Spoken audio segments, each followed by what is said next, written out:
والعصر کس نمبر 16؟ اے رب، اے عالم الغیب علم البیاں کے رب، جزا اور امتحان کے رب، اے ابن سلیمان کے رب، تو کہ جس نے مجھے میری ہی طرز کی عجیب ہنما نصیبی عطا کی کہ صبر کا انعام ملنے سے بیشتر بدل ڈالے مجھ تک لاتے لاتے نوازنے کے پیمانے پر مجھے گلا کسی سے نہیں مگر تجھ سے ہے شکوہ کہ میرے وجود کا مقصد کیا ہے، میرے ہونے کا مطلب کیا ہے، میری ذات کا مصرف کیا ہے، کیا محض صبر صبر اور صبر؟ تو سن اے رب ابن سلیمان، تنابیں چھوٹ چکی مجھ سے اس نعمت کی اور اب میں ہوں محرومین میں سے، اور مجھے اس نہج تک لایا ہے کوئی اور نہیں مگر وہ خود کہ جس نے لبیک نہ کہا میری صدا پر۔ صبح ناشتے پر تو بفضل تعالیٰ اماں بیگم بالکل حشاش بشاش تھی، پھر اچانک ایسی کیا بات ہو گئی جو طبیعت اس قدر بگڑ گئی؟ رینا کی زبانی عیسیٰ کی قابل نفرت اور مذمت حرکت کی بابت جان کر لیاقت بیگم کا فشار خون تجاوز کر گیا تھا۔ کیسے نہ کرتا کہ ظاہر ہے بات ان کی عزیز الجان معصوم اور بھولی بھالی نواسی کی جو تھی وہ تو خیر گزری، جو عافیہ وقت ضائع کیے بغیر محروق کے ساتھ انہیں ٹیکسی میں نزدیکی اسپتال لے گئیں جہاں بروقت انہیں طبی امداد دے دی گئی، پھر کچھ دیر انہیں زیر نگرانی رکھ کر گھر واپس بھجوا دیا گیا۔ اپنے اپنے کام کاج سے لوٹے گوشہ عافیت کے سبھی مردوں کے لیے لیاقت بیگم کی یوں اچانک ہسپتال پہنچ جانے کی خبر اچنبھے کا باعث تھی۔ لیاقت بیگم تو دواؤں کے زیر اثر گہری نیند میں تھی اور یہ سارے اس وقت ان کی طبیعت ہی کے حوالے سے گفتگو کر رہے تھے۔ تبھی دبلے پتلے مگر سرمدقد چہرے سے نرم خو رکھنے والے عارف احمد نے تشویش زدہ سے لہجے میں وہ سوال کیا جو اتنی دیر سے ان کے ذہن کو پریشان کیے ہوئے تھا۔ وہ استفسار ایسا تھا کہ جس کا سچا اور سیدھا جواب عارفہ انہیں دینا نہیں چاہ رہی تھی اور جھوٹ گھڑنے کو ضمیر آمادہ نہ تھا، سو کسی قدر گڑبڑاہٹ زدہ سے لہجے میں بولنا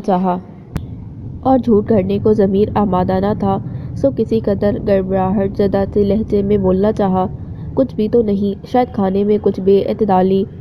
دیکھو عارفہ، شریفہ کو تو جیسے خدا کی طرف سے یہ سنہرا موقع ملا تھا، سو وہ کیسے چوک جاتی؟ تبھی چمک کر عارفہ کی بات درمیان میں ہی قطع کرتے ہوئے بولی، بات جو سچ ہے وہی بتاؤ، یوں بھی چھپانے کا کوئی فائدہ نہیں۔ کیا ہوا ہے؟ سرمئی شلوار قمیض میں ملبوس آستین کوہنیوں تک موڑے ڈھیلے ڈھالے انداز میں بیٹھے شریف احمد نے ذرا چونک کر پوچھا تھا کہ ظاہر ہے نصف بہتر کا لہجہ ہی اس قدر سنسنی خیز تھا۔ ہوا تو وہی ہے جس کا مجھے دھڑکا تھا، وہ شوہر نامدار کی طرف دیکھ کر بہت جتاتے لہجے میں بولی، مگر اب کہوں گی تو برا بن جاؤں گی۔ پھر بھی بھابی بیگم، عارف احمد کے چہرے پر تفکر پھیل گیا، کچھ پتہ تو چلے۔ ہاں عارف، میں تو خود اسی حق میں ہوں کہ گھر کے مردوں کو سارے معاملات کا علم ہونا چاہیے۔ وہ حد سے زیادہ شریفہ بن کر گردن زور و شور سے اس بات میں ہلاتے ہوئے بولی، علم ہونا چاہیے تو کھل کر بتا دو نا۔ بالآخر شریف احمد کے صبر کا پیمانہ لبریز ہوا اور وہ تیوری پر بے شمار بل ڈال کر تیش زدہ سے لہجے میں بولے، یہ پہیلیاں کیوں بجھوا رہی ہو خواہ مخواہ؟ کھل کر سننا چاہتے ہیں تو سنیں۔ وہ جلبلا کر بولی، گل کھلا دیا ہے گھر بیٹھے ہی آپ کی بھانجی نے۔ اور یہ جملہ کچھ ایسا معیوب تھا کہ یک لحظہ سب کو ہی اپنی اپنی جگہ بالکل خاموش ہو کر رہ گئے تھے، پھر چند ثانیے بعد شریف احمد نے ہی ان سے مخاطب ہونے کی جرأت کی، کیا کہہ رہی ہو؟ بے یقینی، تعجب، شریفہ کے لیے ناگواری، ناپسندیدگی کیا نہیں تھا ان کے لہجے میں، جسے محسوس کر کے شریفہ مزید زہر خند ہو کر بولی، ٹھیک کہہ رہی ہوں، آج آئی تھی اس کے ماسٹر کی بھابھی گھر پر، ساری بات بتا کر گئی ہے۔ کیا بتا کر گئی ہے؟ عباد جو اتنی دیر سے مصلحتاً لب بستہ بیٹھا تھا یہ سن کر مزید خاموش نہ رہ سکا اور مارے ضبط کے بے چینی سے پہلو بدل کر پوچھا، یہی کہ اتنے دن سے میسنی عشق لڑا رہی تھی اس کے دیور سے فون پر اور نہیں بھابی بیگم، عارفہ ان کی بہتان بازی پر خوف خدا کے تحت تڑپ کر انہیں بے ساختہ ٹوکتے ہوئے بولی، اس نے یہ تو نہیں کہا تھا، وہ تو اپنے دیور کی جانب سے معافیاں مانگ رہی تھی کہ ناحق ہماری بچی کو اتنے دن پریشان۔ اے جی بس رہنے دو۔ ٹوکے جانے پر زخمی شیرنی بنی ہوئی شریفہ انہیں جھڑک کر بولی، بچی ایسی ہی معصوم ہوتی تو اتنے دن یوں خاموش نہ رہتی۔ وہ خوفزدہ تھی۔ عارفہ نے گویا بیچارگی سے انہیں جتانا چاہا مگر انہوں نے کب کسی کی سنی تھی، سو ہاتھ نچا کر بولی، وہی تو اپنے کرتوتوں ہی کا ہی تو خوف لاحق ہوگا نا۔ میں تو کہتی ہوں یہ تو ایک طرف کی کہانی ہے نا، اس عیسیٰ کو بھی بلا کر پوچھو کیا پتہ لارے اسی فتنے نے لگائے ہوں پہلے اسے۔ موم پلیز، عباد کا چہرہ سرخ پڑ گیا۔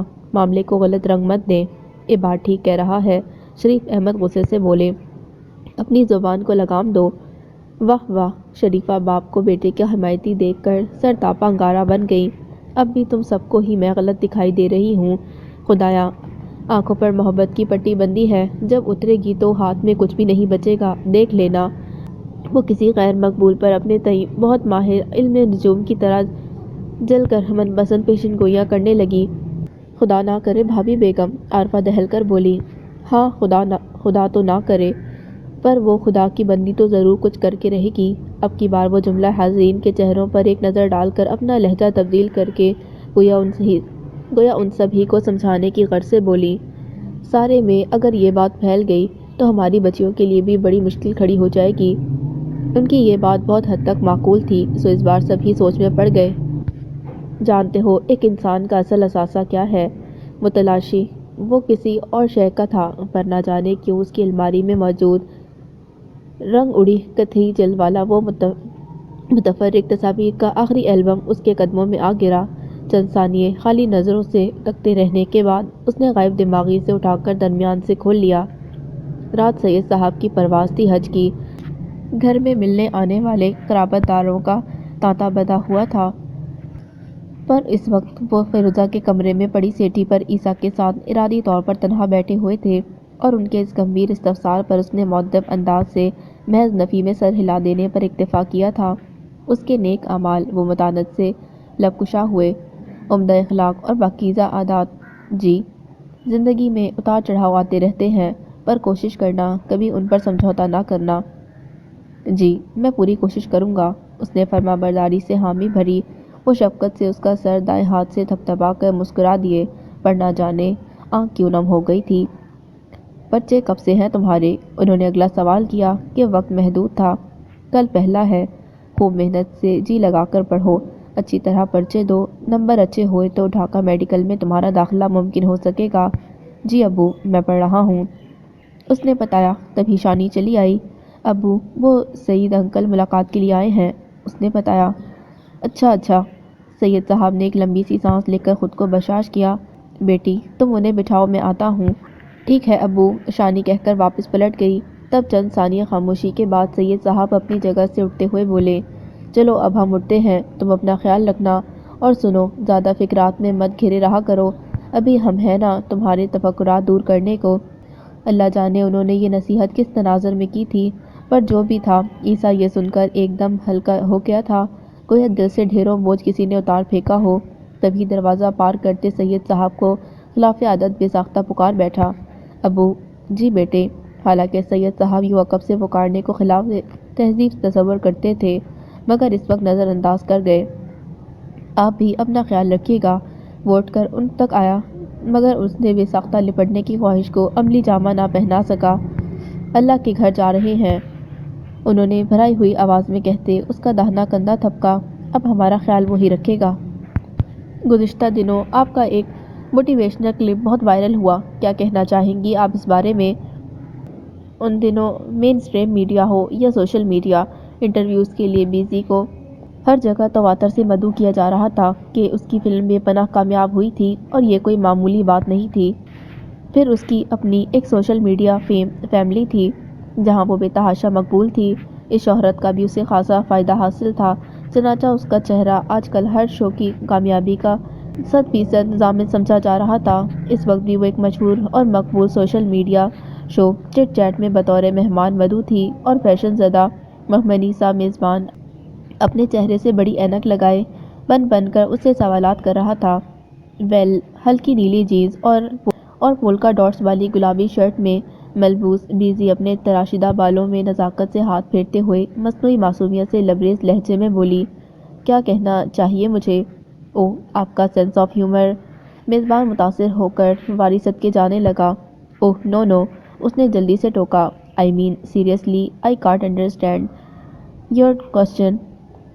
اوہ، میزبان، جس کا نام بابر عرف بوبو تھا، نے دونوں ہاتھ اٹھا کر معذرت خواہانہ انداز سے کندھے اچکاتے ہوئے کہا، میرا مطلب ہے کہ جیسا آپ نے بتایا کیا واقعی سر آتش نے آپ کی لائف بدلنے میں اتنا ہی اہم کردار ادا کیا تھا؟ جو کچھ میں نے بتایا وہ سنجیدہ سی ہو کر بولی، وہی سچ ہے، کوئی ایگزیگریشن نہیں۔ میں اپنے نہ بولنے والے حالات اور بے تحاشا کوششوں کے باوجود مسلسل ناکامیاں دیکھ دیکھ کر سوسائڈ کرنے کا پورا ارادہ کر چکی تھی، انفیکٹ کرنے جا رہی تھی۔ اوہ سوری، اس نے آنکھوں میں در آئی نمی پوروں سے صاف کرتے ہوئے مسکرا کر کہا۔ یہ سر آتش ہی کی موٹیویشنل ویڈیو تھی جو اس لمحے میرا سہارا بنی، اور ان کا یہ احساس میں زندگی بھر نہیں بھول سکتی۔ وہ لوگ جو موٹیویشنل اسپیکرز پر ہارش ریمارکس پاس کرتے ہیں۔ بیزی خاموش ہوئی تو اسے بے پناہ عقیدت اور مصنوعی توجہ سے سنتا۔ وہ از حد متاثر لہجے میں کیمرے کی جانب دیکھ کر بولنا شروع ہوا۔ انہیں تنقید کا نشانہ بناتے ہیں۔ بیزی کی کہانی ان کے سامنے ہے کہ ممکن ہے ان موٹیویشنل اسپیکرز کی باتیں آپ کو بیکار لگتی ہوں، مگر یہ ایگزسٹ کرتی ہیں۔ ایم آئی رائٹ بیزی؟ اس نے کیمرے سے نظر ہٹا کر اسے دیکھا۔ ایبسلیوٹلی۔ موم اتنا بھی غلط نہیں کہہ رہی۔ تمہیں فوراً ہی عیسیٰ کے بارے میں ہمیں بتا دینا چاہیے تھا۔ آخر اتنے دن خاموش رہنے کی کیا ضرورت تھی؟ گوشہ یافیت میں آج ایک ہی موضوع ہر جگہ زیر بحث تھا۔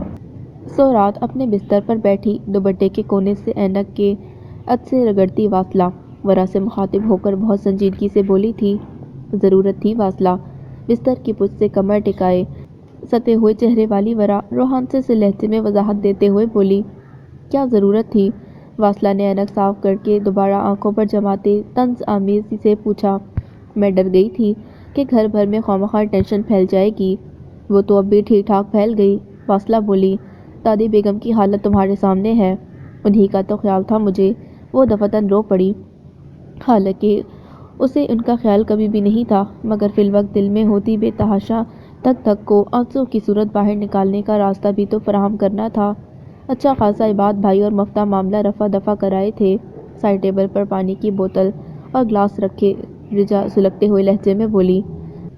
پھر پتہ نہیں سر عیسیٰ کی بھابھی کو کیا ضرورت پڑ گئی یہاں آ کر خواہ معافیاں مانگنے کی؟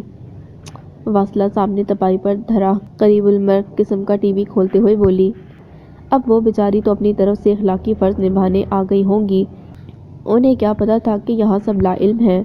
ہاں تو اگر لا علم تھے تو درست ہی تھا نا؟ رجا دوپٹہ اتار کر سرہانے کی ایک جانب رکھ کر سائڈ ٹیبل کی دراز سے خواتین ڈائجسٹ کا تازہ شمارہ برآمد کرتے ہوئے بولی۔ اب دیکھو کتنے غلط انداز میں بات پھیل چکی ہے گھر میں۔ وہ دونوں از حد فکر مندی سے اب گھر والوں کے رد عمل کے متعلق بات چیت کر رہی تھیں، جبکہ ورا منہ سر لپیٹے پڑ گئی تھی کہ اسے آدھی رات کا انتظار تھا۔ کیا میں یہ پوچھنے کی جسارت کر سکتا ہوں کہ آپ کی اس کتاب کا موضوع کیا ہے؟ شرر متواتر آتش کدے میں حاضری دے رہا تھا، اور یہ شاید اس کے اندر سے جھانکتا بے انداز تجسس کھوج اور دماغ کی گرہیں کھولتے ان گنت سوالات ہی کا کمال تھا کہ جو آتش اسے خصوصی توجہ دینا ضروری گردانتا تھا۔ اس وقت وہ آتش کدے کے کتب خانے میں موجود کتب سے فیض یاب ہو رہا تھا، اور آتش اپنے سامنے کھلے مسودے کی تازہ ترین مکمل ہوئے باب کی نظر ثانی میں مصروف تھا کہ تبھی اچانک شرر کی نگاہ جو اس فائل کی جانب اٹھی تو بے اختیار استفسار کر بیٹھا۔ جان کر کیا کرو گے؟ آتش اس کی آواز پر چونکا ضرور، تاہم بڑے پرسکون اور نامحسوس انداز سے مسودے کی فائل بند کرتے جواباً اس سے بہت دلچسپی سے پوچھا۔ اپنی معلومات میں اضافہ؟ شرر کا جواب حاضر تھا، سو وہ فائل میز کی دراز میں منتقل کرتے ہوئے معنی خیزی سے مسکرایا۔ وہ تو اس کتاب کے مطالعے کے بعد ہی ہو سکے گا، یعنی مجھے انتظار کرنا ہوگا۔ اس نے فلسفہ حیات ممات نامی کتاب بند کر کے ایک جانب رکھتے ہوئے پرسوچ سے لہجے میں کہا۔ ہاں، آتش کرسی کے پشت سے کمر ٹکاتے گھمبیر لہجے میں بولا۔ اس کے شائع ہونے کا منتظر تو خود میں بھی ہوں۔ یہ کیا بات ہوئی؟ شرر تعجب سے بولا۔ بات کچھ یوں ہے شرر صاحب کہ وہ اس کے متعجب لہجے پر متبسم ہو کر بولا۔ میرا اندازہ ہے شاید اسے یہاں کوئی نشر شائع کرنے کی جرات نہیں کر سکے گا۔ اب پھر وہی سوال پیدا ہوتا ہے، شرر نے ترنت پوچھا، کہ آخر آپ اس میں ایسا کیا لکھ رہے ہیں؟ یقیناً کچھ ایسا، پراسرار ذو معنی لہجے میں کہا، جو یہاں کے جوہر کے مانند بدبودار کائی زدہ اذہان کو بے حد گراں گزرے گا۔ تب پھر واقعی اسے چھاپے گا کون؟ شرر کسی قدر مایوسی سے بولا۔ ہیں میرے کچھ کرما ہے میرے کچھ کرم فرما، وہ دھیرے سے اس بات میں سر ہلا کر پر امید سے لہجے میں بتانے لگا، جنہوں نے ایک دو بین الاقوامی نامور ناشران سے میرا رابطہ کروا دیا ہے۔ کیا آپ کو یقین ہے کہ آپ کی یہ کتاب شائع ہو جائے گی؟ نہ جانے اس نے یہ سوال کیوں کیا تھا۔ وقت آنے پر ہو جائے گی، اور وہ وقت کب آئے گا اس نے جاننا چاہا۔ عنقریب شانی کیا کر رہی تھی؟ البم میں اگلی تصویر پتہ نہیں کس نے اور کیوں لی تھی، یہ تو اسے یاد نہ آیا۔ ہاں مگر اتنا ضرور یاد تھا کہ یہ ان دنوں کی بات تھی جب سید صاحب اور فیروزہ کو حج پر گئے پورا ہفتہ ہونے کو آیا تھا۔ اسے فیروزہ کے بغیر گھر اچھا نہیں لگتا تھا، اور پھر یکسوئی سے پڑھنا بھی مقصود تھا، سو ان دنوں وہ اکثر ہی عثمان کی طرف چلا جاتا تھا، پر اس شام وہ گھر پر ہی موجود تھا۔ تب عامر باورچی خانے میں کام کرتی شانی سے جا کر مخاطب ہوا، چائے بنا رہی ہوں، آپ پئیں گے؟ اس نے کیتلی میں پانی بھرتے پوچھا۔ ہاں بنا دو، وہ بولا، پھر پوچھنے لگا، عیسیٰ کہاں ہے؟ پڑھ رہا ہے امی کے کمرے میں، اس نے پانی میں چائے کی پتی ڈالتے مسروف سے لہجے میں بتایا۔ اچھا اچھا، وہ سر ہلا کر بولا، اور بھائی بھابھی اپنے کمرے میں ہوں گے؟ وہ ابھی بھی گھر آیا تھا، شاید اسی لیے فردن فردن تمام گھر والوں کی بابت دریافت کر رہا تھا۔ نہیں، وہ بولی، بھائی کے آفس سے آنے کے بعد وہ دونوں کہیں باہر چلے گئے ہیں۔ وہ غیر دلچسپی سے بولا، گویا ذہن کہیں اور پھنسا ہوا ہو۔ بات سنو۔ جی کہیے۔ وہ اب کپ کھنگال کر سلپ پر ترتیب سے رکھ رہی تھی تاکہ بن جانے پر چائے نکال سکے۔ تمہیں رینا کیسی لگی؟ شانی نے کپوں سے نگاہ ہٹا کر بغور عامر کی سمت دیکھا۔ اس کے چہرے پر پرشوق اور دلچسپی کا ایک جہاں آباد تھا جسے شانی سمجھ تو نہ سکی، بس الجھن زدہ سے لہجے میں اٹک اٹک کر بولی، کچھ الگ سی، مطلب ہم سے الگ ہے کافی، نہایت بے باک، سطحی اور عامیانہ سی، ہے نا؟ وہ اس کے الفاظ کو تعریف پر محمول کر کے خوش ہو کر بولا، منفرد تو وہ ہے۔ وہ بیچارگی سے ہنکار بھرتی ہوئی اب چینی کپوں میں ڈال رہی تھی۔ تم گھر بلا لو نا کل اسے۔ یک لحظہ توقف کے بعد اگلی فرمائش حاضر تھی۔ میں، اس نے تحیر سے کہتے ہوئے چینی کی برنی ایک دم سلپ پر رکھ دی۔ ہاں تم، وہ اس کے متحیر انداز پر جھنجھلا کر بولا، تم سے کہا تو تھا کہ اس سے دوستی کر لو۔ ہاں اس نے کہا ضرور تھا، مگر ایسے کیسے، وہ کسی سے بھی دوستی کر لیتی۔ تبھی بے ساختہ بولی، مگر میں کیسے؟ کیا اگر مگر؟ وہ تنک گیا۔ دیکھیے عامر بھائی، بالآخر وہ صاف صاف بولی، دراصل وہ میرے مزاج کی لڑکی نہیں ہے۔ تمہیں اس کے مزاج سے کیا کرنا ہے؟ وہ اس کا مضحکہ اڑاتے ہوئے بولا، میں جو کہہ رہا ہوں کہ اس سے دوستی کر لو تو بس کر لو۔ مگر میری دوستی نہیں ہو سکتی ایسی لڑکی سے، وہ جھنجھو کر بولی۔ کیا مطلب؟ عامر چیخ پڑا۔ کیسی لڑکی سے؟ وہ بہت الگ ہے مجھ سے۔ اس نے سمجھانے کی کوشش کی، پہلے پہل تو سبھی ایک دوسرے سے الگ ہوتے ہیں۔ اس نے سوبر سا بن کر فلسفہ بگاڑا، بعد میں انڈرسٹینڈنگ ہو جاتی ہے۔ مگر مجھے کیا کرنا ہے اسے انڈرسٹینڈنگ کر کے؟ وہ بدو واقعی نہیں سمجھ پا رہی تھی۔ دیکھو میری بات سنو، یکا وہ آنکھوں میں صفاق سی چمک بھر کر بولا، مجھ سے بحث کر کے تم اپنا ہی نقصان کر رہی ہو۔ تمہاری اطلاع کے لیے بتا دوں کہ تمہاری الماری سے ملا خط آج بھی میرے پاس محفوظ ہے۔